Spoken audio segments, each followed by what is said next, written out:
فاتح ماي واليوم ليلة الحسم في كاع الديور المغربية. واش بصح كاينة زيادة عامة في الأجور غتبدا من هاد الشهر؟ واش السميك غيوصل ل5000 درهم كيف ما كيطالبوا النقابات؟ اليوم وقبل ما تخرج المواكب للشارع غنعطيكم التفاصيل المسربة والحقيقية لنتائج الحوار الاجتماعي 2026. بقاو معايا. كواليس الاتفاق The Economic Meet. شنو فوق الطبلة؟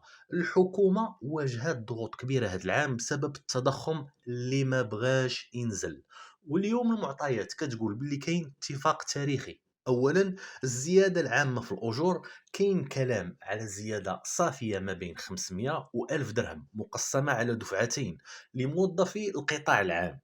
ثانيا، السميك، الحد الأدنى للأجور في الفلاحة والصناعة، كاين توجه للرفع ديالهم بنسبة 10% إضافية باش يقربوا من سقف 4000 درهم كخطوة أولى. ثالثا، ليير، الضريبة على الدخل، هذه هي الضربة اللي كيهضروا عليها كاملين، مراجعة الأشطر باش تنقص الضريبة على الصاليرات الصغار والمتوسطة، وهذا الشيء كيعني زيادة أوتوماتيكية بلا ما تزيد الدولة حتى ريال من الميزانية ديالها.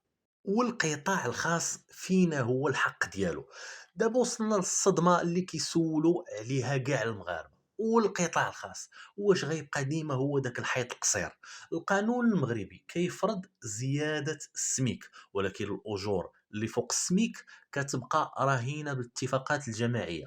الصدمه هي ان بزاف د الشركات كيهدوا باللي اي زياده في الاجور غتخليها ترفع اثمنه المنتوجات ديالها، يعني اللي عطاوه لك باليمنيه غياخذوه لك باليسريه عن طريق الغلاء. الحكومه هنا كتلعب دور الحكم باش تفرض على الباترونه تزيد في لي صالير الخلصات مقابل امتيازات ضريبيه. واش هاد المعادله غتصدق؟ هادشي اللي غيبان في الشهور الجايه. واش هاد الزيادات كافيه؟ من الزاويه الاقتصاديه هاد الزيادات هي بين كيلرز، ديكالمون غير مسكنات.